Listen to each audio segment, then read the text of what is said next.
Ayan, naabutan natin sila sir na nagpipintura ngayon. At kita nyo naman yung difference, di ba? Pagka bagong pintura, puting-puti kumpara dito.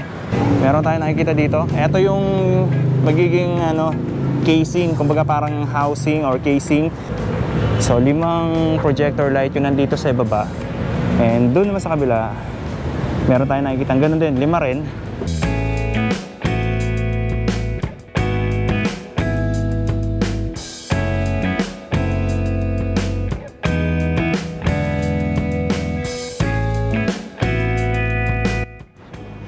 Okay, so dito tayo dadaan kasi pupuntahan natin yung hagdan papunta doon sa Jones Bridge.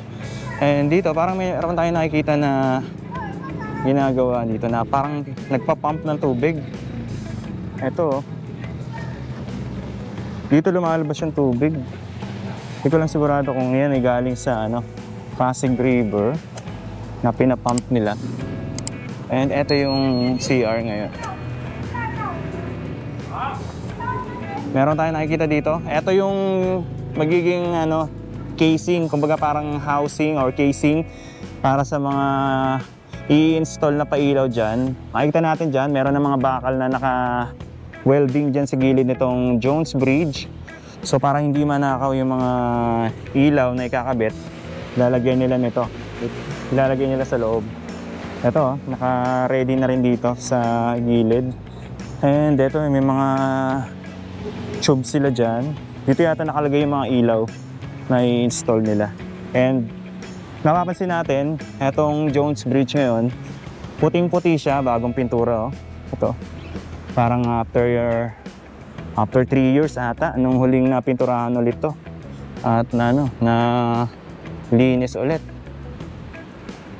Ayan puting-puti na ulit.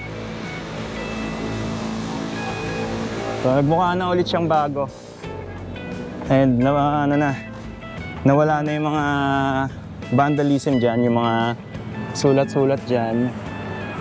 Dito, meron ng LED lights na naka-install.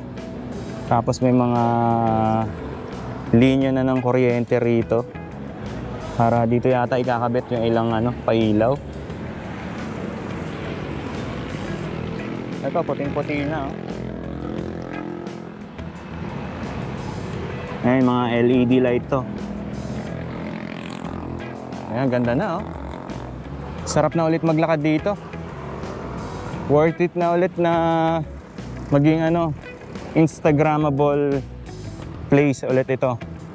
Etong Jones Bridge. Napaka puti na. Siguro ito dapat pinturahan din ulit or i-flashing para matanggal yung mga alikabok o yung mga dyan, nakakapit na mga dumi. Punta tayo doon. Tingnan natin kung saan naka-install yung mga pailaw dyan na umiilaw to sa gabi. Ito nga pala yung Escolta Station ng Pasig River Ferry. Pansin ko lang ngayon, may mga basura ngayon. Dito sa ilog. So siguro yan yung kailangan linisin ulit at ayusin. Ayan, puting-puti na. Ang linis na. Masarap na maglakad-lakad lalo na pagka ganito na medyo makulimlim. So baba tayo rito. And then dito na tayo dumaan sa kabila, patawid. Ayan, napaka puti na. Pero pansin ko lang ngayon sa Pasig River, medyo maitim. Maitim yung tubig. Siguro kasi, di ba, nagkaroon ng habagat nitong nakaraan. Baka yun yung nagiging epekto pag ganitong may habagat. Nandito naman tayo sa ilalim ng Jones Bridge. Usually, pag dumadaan ako dito, may nakikita ako ng mga tumatambay. Pero ngayon, wala. Okay, so akit tayo rito. Ito yung mga pailaw dito. Yung projector lights na nandito ngayon. Ayan, kanina nakita natin, marami nang ginawa na ganito. Tapos, yan, may mga connection ng mga kuryente. Kasi yan, para hindi siya manakaw. Ito.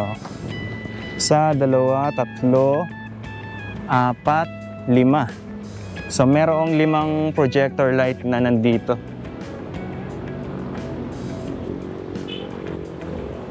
Ayan, ito. Ito rin. So, hanggang dun sa kabila. So kaya pala kanina, nakita natin, naka-ready na yung paglalagyan itong mga ilaw. May LED lights na. Yung sa kabila, yun na yung para doon. Yung mga nakita natin na ganito, doon yung ikakabit sa kabila. Para mga 20 ata yan na projector lights. Pati dito sa baba. Napakaganda na tignan ngayon pagka ganitong napakalinis, napakaputi. At saka wala tayong makikita kalat na madadaanan dito sa Jones Bridge. Mas pinaganda, tsaka mas maliwanag na pagka gabi. Ayan, So naka siya dyan, naka-welding yung mga ilaw dyan, yung mga projector lights dyan. Mas maganda na siya ngayon. Ayan, puting-puti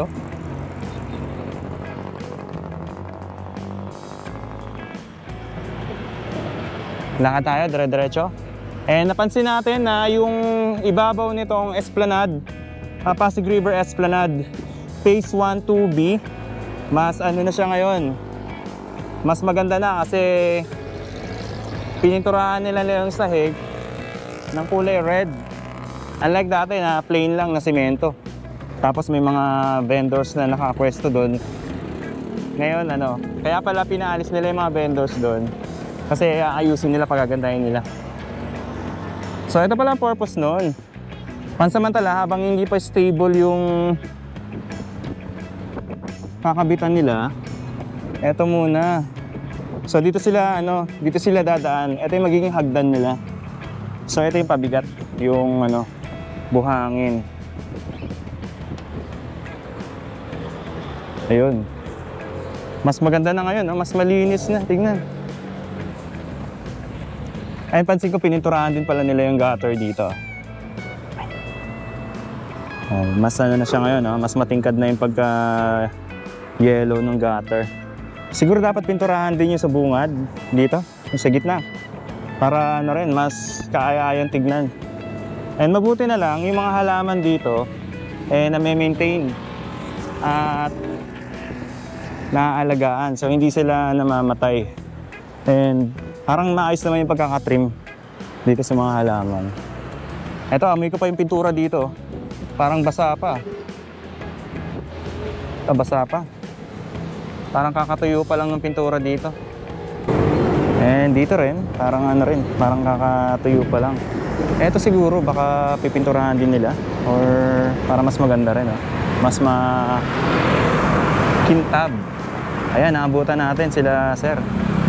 Na nagpipintura ngayon at nire-restore itong Jones Bridge para mas maging kaya-aya tignan, puting-puti na ulit.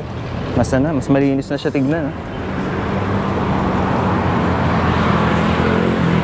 Ang sabi nila, sir, bali ito ay pipinturahan din nila to ng itim para matanggal yung mga patsi-patsi dito na kulay.